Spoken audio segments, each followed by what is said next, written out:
வணக்கம். ஜனவரி 8ஆம் தேதி இன்னைக்கான முதல் பதிவு. பங்குச்சந்தையில் நடந்த சில விஷயங்களை விரைவாக பார்க்கலாம். முக்கியமான தகவல், நான் செபி ரெஜிஸ்டர்ட் அட்வைசர் கிடையாது. நம்ம சேனல்ல இருந்து எப்போதுமே ஸ்டாக் ரெக்கமெண்டேஷன்ஸ் கிடையாது. யூடியூப் சேனல் மட்டும் இல்லைங்க, மற்ற சோஷியல் மீடியா பிளாட்ஃபார்மான இன்ஸ்டாகிராம், வாட்ஸ்அப், டெலிகிராம்ல இருந்து கூட நம்ம ஸ்டாக் ரெக்கமெண்டேஷன்ஸ் வழங்குவதில்லை. மேலும் பணத்தை வாங்கிட்டு எந்த சேவையும் வழங்குவது இல்லை. பல போலியான குரூப் இயங்கிட்டு இருக்கு. தயவு செய்து ஜாகிரதையாக இருங்க. இந்த வீடியோவில் காட்டக்கூடிய அனைத்து கம்பெனிகளும் வெறும் இன்ஃபர்மேஷனல் பர்பஸ்க்காக மட்டுமே முதலீடு செய்யுங்கன்னு சொல்கிற வீடியோ கிடையாது. எந்த ஒரு முதலீட்லையும் ரிஸ்க் இருக்கும். ரிஸ்க் புரியாமல் இன்வெஸ்ட் செய்யாதீங்க. ரிஸ்க் புரியலன்னா தயவு செய்து இன்வெஸ்ட்மெண்ட்டை தவிர்த்துருங்க. நம்ம ருபி டிரைவர் சேனலை ஆதரிக்கிற அனைத்து நல்ல உள்ளங்களுக்கும் நன்றி. சில இண்டிவிஜுவல் ஸ்டாக்ஸ் மற்றும் செய்திகள் விரைவாக பார்க்கலாம். நேற்று ஜனவரி 7ஆம் தேதி நிஃப்டி 0.4% அதிகமாக க்ளோஸ் ஆனது. ஃபாரின் இன்ஸ்டிடியூஷனல் இன்வெஸ்டர்ஸ் 11,700 கோடி ரூபாய்க்கு வாங்கியிருக்கிறாங்க. 13,200 கோடி ரூபாய்க்கு விற்பனை செய்திருக்கிறாங்க. நெட் செல்லர்ஸாக இருக்கிறாங்க 1,500 கோடி ரூபாய்க்கு. டொமஸ்டிக் இன்ஸ்டிடியூஷனல் இன்வெஸ்டர்ஸ் 12,200 கோடி ரூபாய்க்கு வாங்கியிருக்கிறாங்க. 10,600 கோடி ரூபாய்க்கு விற்பனை செய்திருக்கிறாங்க. நெட் பையர்ஸாக இருக்கிறாங்க 1,600 கோடி ரூபாய்க்கு. ஸ்டாண்டர்ட் கிளாஸ் லைனிங் ஐபிஓ குறித்தான அப்டேட். நேற்று 2வது நாள் முடிவில் ஒட்டு மொத்தமாக 35 மடங்கு சப்ஸ்கிரிப்ஷன் ஆகியிருக்கு. ரீட்டைல் கேட்டகரி மட்டும் பார்க்கும்போது 34 மடங்கு சப்ஸ்கிரிப்ஷன் ஆகியிருந்திருக்கு. குவாட்ரண்ட் ஃபியூச்சர் டெக் ஐபிஓ குறித்தான அப்டேட். நேற்று முதல் நாள் ஐபிஓ உடையது. ஒட்டு மொத்தமாக 7.5 மடங்கு சப்ஸ்கிரிப்ஷன் ஆகியிருந்திருக்கு. ரீட்டைல் கேட்டகரி மட்டும் பார்க்கும்போது 27 மடங்கு சப்ஸ்கிரிப்ஷன் ஆகியிருந்திருக்கு. டெல்லி தேர்தல் தேதிகளை அறிவிச்சிருக்கிறாங்க. மணி கண்ட்ரோல்லேருந்து கிடைத்தது. February 5ஆம் தேதி வாக்குப்பதிவு, February 8ஆம் தேதி வாக்கு எண்ணிக்கை. நிதின் கட்கரி மத்திய ரோட் டிரான்ஸ்போர்ட் அமைச்சர் புது திட்டத்தை அறிமுகம் செய்வதற்கான வாய்ப்புகள் இருக்குன்னு மணி கண்ட்ரோலில் தகவல் கொடுத்துருக்கிறாங்க. சாலை விபத்தில் காயம் அடைவோருக்கு 1.5 லட்சம் ரூபாய் வரைக்கும் கேஷ்லெஸ் ட்ரீட்மெண்ட் வழங்கக்கூடிய திட்டத்தை அறிவிப்பதற்கான வாய்ப்புகள் இருக்குது. அதே போல் உயிரிழந்தவங்களுக்கு 2 லட்சம் ரூபாய் வரைக்கும் கொடுப்பதற்கான திட்டமும் அறிவிப்பதற்கான வாய்ப்புகள் இருக்குன்னு சொல்லியிருக்காங்க. அதாவது சாலை விபத்தில் இறக்கிறவங்களுக்கு 2 லட்சம் ரூபாய் வரைக்கும் கொடுப்பதற்கான வாய்ப்புகளும் இருக்குன்னு சொல்லியிருக்கிறாங்க மணி கண்ட்ரோல் செய்தியில். 2024 சாலை விபத்துக்கான ஒரு டேட்டாவும் கொடுத்துருக்காங்க. ஒட்டு மொத்தமாக 1.8 லட்சம் ஆட்கள் உயிரிழந்திருக்கிறாங்க சாலை விபத்து காரணமாக. இதில் 30,000 கிட்டத்தட்ட 30,000 பேர் ஹெல்மெட் அணியாதனால இறந்திருப்பதாக அதே மணி கண்ட்ரோல் செய்தியில் சொல்லியிருக்கிறாங்க. மத்திய அரசு ஷிப் பில்டிங் ஆலையை அமைக்க இருப்பதாக எக்கனாமிக் டைம்ஸில் தகவல் கொடுத்துருக்கிறாங்க. அதே போல் குஜராத் காண்ட்லா போர்ட் விரிவாக்கம் செய்ய இருப்பதாகவும் சொல்லியிருக்கிறாங்க.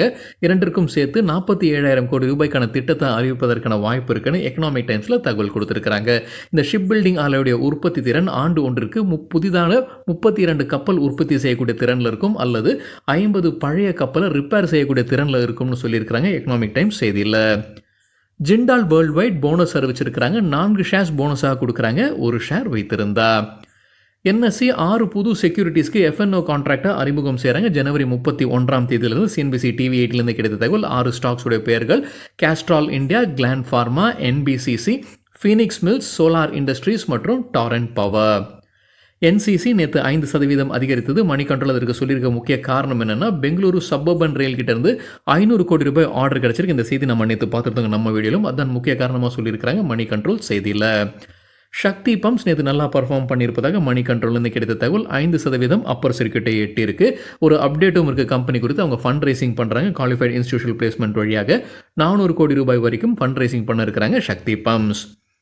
ஆந்திரா பேப்பர் தரப்பு ஒரு அப்டேட் இருக்குது. கடந்த 2 நாட்களில் நம்ம செய்தி பார்த்துட்டு இருக்கோங்க. ராஜமன்றி ஆலையில் அவங்க லாக் அவுட் அறிவிச்சிருந்தாங்க. அங்கே ஒர்க்கர்ஸ் ஸ்ட்ரைக் நடத்தினாங்க. அது முடிவுக்கு வரல. அதனால் லாக் அவுட் நோட்டீஸ் அனுப்பியிருந்தாங்க ஆந்திரா பேப்பர். இப்போ என்ன அப்டேட்னா, அந்த லாக் அவுட்டை அவங்க திரும்ப பெற்றிருக்கிறாங்க. சுமூகமாக முடிவுக்கு வந்திருப்பதாக சொல்லியிருக்கிறாங்க பேச்சுவார்த்தை. அதனால் இப்போ லாக் அவுட்டை திரும்ப பெற்றிருப்பதாக ஆந்திரா பேப்பர் அப்டேட் கொடுத்துருக்கிறாங்க. அங்கே ஆப்ரேஷன்ஸ் ராஜமன்றி ஆலையில் மறுபடியும் ஆப்ரேஷன்ஸ் துவங்கியுள்ளதாக அப்டேட் கொடுத்துருக்கிறாங்க. ஜைடஸ் லைஃப் சயின்சஸ் குறித்து மணி கண்ட்ரோல்லேருந்து கிடைத்த ஒரு தகவல். அவங்க யூஎஸ் நிறுவனமான சிவிஎஸ் கேர்மார்க்குடன் ஒரு பார்ட்னர்ஷிப்பில் வராங்க டயபெட்டிஸ் ப்ராடக்ட்ஸ்க்காக. நேற்று 5% அதிகரித்தது ஜைடஸ் லைஃப் சயின்சஸ். இந்தியா மார்ட் நிறுவனத்திற்கு ஜேஎம் ஃபினான்ஷியல் ரேட்டிங்காக அப்கிரேட் பண்ணியிருக்கிறாங்க. முன்னிருந்து செல், இப்போ பை ரேட்டிங் கொடுத்துருக்குறாங்க. எதிர்பார்க்குற டார்கெட் 2,450 ரூபாய். ஏர்டெல் குறித்து மணி கண்ட்ரோல்லேருந்து கிடைத்த ஒரு தகவல். அவங்களுடைய Q3 ரெவென்யூ என்ன எதிர்பார்க்குறாங்க, 34,900 கோடி ரூபாய் எட்டுவதற்கான வாய்ப்புகள் இருக்குன்னு ஐசிஐசிஐ செக்யூரிட்டிஸ் கருத்து தெரிவிச்சிருக்கிறாங்க. இயர் ஆன் இயர் 24% அதிகரிப்பதற்கான வாய்ப்பு இருக்குன்னு கருதுறாங்க. A R P O average revenue per user எதிர்பார்ப்பது 245 ரூபாய் Q3ல, அதாவது quarter on quarter 5%, year on year 18% அதிகரிப்பதற்கான வாய்ப்பு இருக்குது. அதே போல் வோடஃபோன் ஐடியோட வருவாய் Q3ல எதிர்பார்ப்பது ஐசிஐசிஐ செக்யூரிட்டிஸ் எதிர்பார்ப்பது 11,000 கோடி ரூபாய், இயர் ஆன் இயர் கிட்டத்தட்ட 1% அதிகரிப்பதற்கான வாய்ப்பு இருக்குது. Average revenue per user Vodafone ஐடியாவுக்கு எதிர்பார்ப்பது 161 ரூபாய், quarter on quarter 3%, year on year 11% அதிகரிப்பதற்கான வாய்ப்பு இருக்குது. ரிலையன்ஸ் ஜியோடைய ஏஆர்பியூ எதிர்பார்ப்பது 203 ரூபாய், quarter on quarter 4%, year on year 12% அதிகரிப்பதற்கான வாய்ப்பு இருக்குன்னு கருதுறாங்க ஐசிஐசிஐ செக்யூரிட்டிஸ்.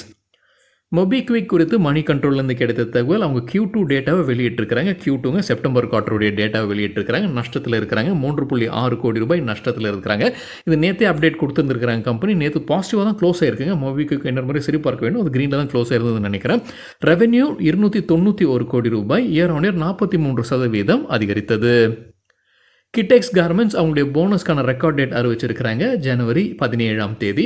போனஸ்க்கான பின்னணி முன்னவே அறிவித்தது தான். 2 ஷேர்ஸ் போனஸாக கொடுக்குறாங்க, 1 ஷேர் வைத்திருந்தா.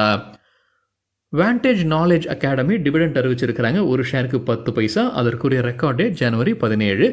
கம்பெனி போனஸும் அறிவிச்சிருக்கிறாங்க, 2 ஷேர் போனஸாக கொடுக்குறாங்க, 1 ஷேர் வைத்திருந்தா. ஷேர் ஹோல்டர்ஸ் ஒப்புதல் பெற்றதற்கு பிறகு ரெக்கார்ட் டேட் அறிவிக்கப்படும்னு சொல்லியிருக்கிறாங்க வாண்டேஜ் நாலேஜ் அகாடமி.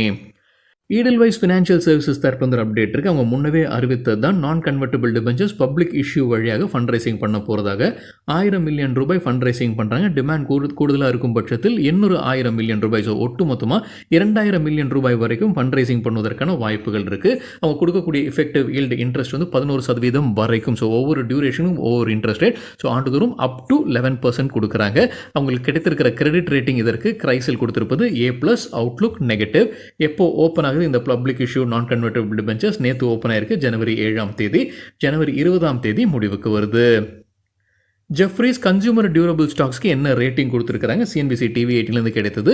ப்ளூ ஸ்டாருக்கு அவங்க டவுன்கிரேட் பண்ணியிருக்காங்க ரேட்டிங்கை, பையிலிருந்து ஹோல்டாக டவுன்கிரேட் பண்ணியிருக்காங்க. கொடுத்துருக்கிற டார்கெட் 2340 ரூபாய். அவங்க பை ரேட்டிங் கொடுத்துருக்கிற consumer durable stocks V Guard, Polycab, Voltas மற்றும் கிராம்ப்டன். ஹேவல்ஸ்க்கு ஹோல்ட் ரேட்டிங் கொடுத்துருக்குறாங்க, வேர்ல்பூலுக்கு அண்டர் பர்ஃபார்ம் ரேட்டிங் கொடுத்துருக்குறாங்க ஜெஃப்ரீஸ். டாடா ஸ்டீல் Q3க்கான ப்ரொடக்ஷன் டேட்டாவை வெளியிட்டிருக்கிறாங்க. Tata steel India crude steel production 5.68 million tonne Q3ல இயர் ஆன் இயர் கம்பேர் பண்ணும்போது 6%, குவார்டர் ஆன் குவார்டர் கம்பேர் பண்ணும்போது 8% அதிகரிச்சிருக்கு. சேல்ஸ் பார்க்கும்போது 5.29 million tonne, best ever Q3 sales இந்த Q3ல தான் வந்திருக்கு. அது quarter on quarter 4%, year on year 8% அதிகரிச்சிருக்கு. கர்நாடகா பேங்க்குக்கு இக்ரா கொடுத்துருக்கிற கிரெடிட் ரேட்டிங்கை வெளியிட்டிருக்கிறாங்க. அவங்களுடைய பேசில் 3 டயர் 2 பிரான்ச்க்கு அப்கிரேட் ஆயிருக்கு, ஏலேருந்து A+ஆக உயர்த்தப்பட்டிருக்கு. ஒரு கிரெடிட் ரேட்டிங்கை எப்படி புரிந்து கொள்ளலாம் அப்படின்னு நம்ம வேறொரு வீடியோவில் டீட்டெயில்டாக பேசியிருக்கோம். அதிகபட்ச ரேட்டிங் என்ன, குறைவான ரேட்டிங் என்ன, அதில் டீட்டெயில்டாக பேசியிருக்கோம். அந்த வீடியோட லிங்க் இந்த வீடியோட டிஸ்கிரிப்ஷனில் இருக்குது. டாடா எலக்ஸி ஒரு பார்ட்னர்ஷிப்பில் வராங்க. நேஷனல் ஏரோஸ்பேஸ் லேபரட்டரிஸுடன் ஒரு பார்ட்னர்ஷிப்பில் வராங்க. அட்வான்ஸ்ட் ஏர் மொபிலிட்டிக்காகத்தான் இந்த partnership. Mahindra and Mahindra November மாதத்தில் அவங்களுடைய 2 வாகனங்களை அறிமுகம் செய்திருந்தாங்க, BE6 மற்றும் XEV90. அந்த BE6ல தான் அவங்களுக்கு வந்து அந்த ட்ரேட்மார்க் இஷ்யூ வந்தது அவங்களுக்கு இண்டிகோ ஏர்லைன்ஸுடன். இப்போ அதற்கான விலையை அறிவிச்சிருக்கிறாங்க. அதோடைய துவக்க விலை BE6 உடைய துவக்க விலை கிட்டத்தட்ட 19 லட்சம் ரூபாய், XEV90 உடைய துவக்க விலை கிட்டத்தட்ட 22 லட்சம் ரூபாய். புக்கிங்ஸ் எப்போ ஓப்பன் ஆகுது, February 14 புக்கிங்ஸ் ஓப்பன் ஆவதாக சொல்லியிருக்கிறாங்க Mahindra and Mahindra. Remedium life care பத்திரிகையில் வந்து ஒரு செய்தி குறித்து விளக்கம் கொடுத்துருக்காங்க. என்ன செய்தி, அவங்களுக்கு 8500 கோடி ரூபாய் மதிப்பிற்கான ஒரு ஆர்டர் கிடைச்சிருக்கு எலி லில்லி அண்ட் கம்பெனி கிட்ட இருந்துன்றது தான் செய்தி. இதை மறுத்து இருக்கிறாங்க ரெமீடியம் லைஃப் கேர். வாரி ரெனியூவபிள் டெக்னாலஜிஸ் தரப்பு அப்டேட் இருக்கு. கம்பெனியுடைய சீஃப் ஃபினான்ஷியல் ஆஃபீஸர் ராஜினாமா செய்திருக்கிறாரு. மாஸ்தா லிமிடெட் ஸ்டாக் ஸ்பிளிட்கான ரெக்கார்ட் டேட்டா அறிவிச்சிருக்கிறாங்க ஜனவரி 28. ஸ்டாக் ஸ்பிளிட்கான பின்னணி 10 ரூபாய் இருக்கக்கூடிய ஃபேஸ் வேல்யூ 2 ரூபாயாக மாற்றுறாங்க மாஸ்தா லிமிடெட். டாடா டெக்னாலஜிஸ் ஒரு பார்ட்னர்ஷிப்பில் வராங்க. டெலிசிப்ஸ் நிறுவனத்துடன் ஒரு பார்ட்னர்ஷிப்பில் வராங்க. எதற்காக, நெக்ஸ்ட் ஜென் சாஃப்ட்வேர் டிஃபைன்ட் வெஹிக்கிள்ஸுடைய சொல்யூஷன்ஸ்க்காகத்தான் இந்த பார்ட்னர்ஷிப்னு சொல்லியிருக்கிறாங்க டாடா டெக்னாலஜிஸ். எக்ஸிகாம் டெலி சிஸ்டம்ஸ் தரப்பு ஒரு அப்டேட் இருக்குது. அவங்க மியூஃபின் கிரீன் இன்ஃப்ரா லிமிடெடுடன் ஒரு பார்ட்னர்ஷிப்பில் வராங்க. எலக்ட்ரிக் வெஹிக்கிள் சார்ஜிங் இன்ஃப்ராஸ்ட்ரக்சருக்காகத்தான் இந்த பார்ட்னர்ஷிப்னு சொல்லியிருக்கிறாங்க எக்ஸிகாம் டெலி சிஸ்டம்ஸ். ருத்ரா கேஸ் என்டர்பிரைசஸ் தரப்பு வந்து அப்டேட் இருக்குது. BPCL கிட்ட ஒரு ஆர்டர் கிடச்சிருக்கு, பைப் லைன் ப்ராஜெக்ட் இது. அதோடைய மதிப்பு 13.67 கோடி ரூபாய். கெய்னர்ஸ் வித் ஹை வால்யூம் பட்டியலை விரைவாக பார்க்கலாம். இது நேற்றுக்கான டேட்டா. ஹை வால்யூம்னு எப்படி சொல்கிறோன்னா, நேற்று வால்யூமுடன் கடந்த 10 நாளைக்கான ஆவரேஜ் வால்யூமை ஒப்பிடும்போது 100% மேலே இருக்கிற சில ஸ்டாக்ஸ் கெய்னர்ஸ்ன்னு சொல்லும்போது ஷேர் பிரைஸ் நேற்று அதிகரித்திருக்க வேண்டும். ஸ்பந்தனா ஸ்பூர்த்தி 20% ஷேர் பிரைஸ் அதிகரித்தது. 2275% வால்யூம் அதிகரித்தது. கோல்டியம் இன்டர்நேஷனல் 19% ஷேர் பிரைஸும் 290% வால்யூம் அதிகரித்தது. கிர்லோஸ்கர் பிரதர்ஸ் 16% ஷேர் பிரைஸ் உயர்ந்தது. 3000% வால்யூம் அதிகரிப்பு. ஏஜிஸ் லாஜிஸ்டிக்ஸ் 14% ஷேர் பிரைஸும் 3600% வால்யூம் அதிகரிப்பு. Zota health care 13% share price அதிகரித்தது. 800% வால்யூம் அதிகரிப்பு. மாஸ்தா 13% ஷேர் பிரைஸும் 3000% வால்யூம் அதிகரிப்பு. Mega Star Foods 10% share price உயர்ந்தது. 1300% வால்யூம் அதிகரிப்பு. பாரஸ் டிஃபென்ஸ் 10% ஷேர் பிரைஸ் அதிகரித்து. நேற்று நம்ம செய்தி பார்த்துருந்தோங்க, அவங்களுக்கு கன்ஸ் உற்பத்தி செய்வதற்கு உரிமம் கிடைச்சிருக்கு அப்படின்றது. 400% வால்யூம் அதிகரிப்பு. யுனைடெட் நீலகிரி 9% ஷேர் பிரைஸும் 2300% வால்யூம் அதிகரிப்பு. லூசர்ஸ் வித் ஹை வால்யூம் பட்டியலில் ஐடிஐ 10% வீழ்ச்சி, 2500% வால்யூம் அதிகரிப்பு. தைரோகேர் டெக்னாலஜிஸ் 6% விழுந்தது, 119% அதிகரித்தது வால்யூம். ஏஷியன் ஹோட்டல்ஸ் 5% சரிந்தது, 100% வால்யூம் அதிகரிப்பு. இன்ஃபோஎட்ஜ் 4% வீழ்ச்சி, 182% வால்யூம் அதிகரிப்பு. டீம் லீஸ் 3% வீழ்ச்சி, 100% வால்யூம் அதிகரித்தது. சரிங்க, இதுதான் சில விஷயங்கள் என்னுடைய பார்வைக்கு எட்டியது. நன்றி, வணக்கம்.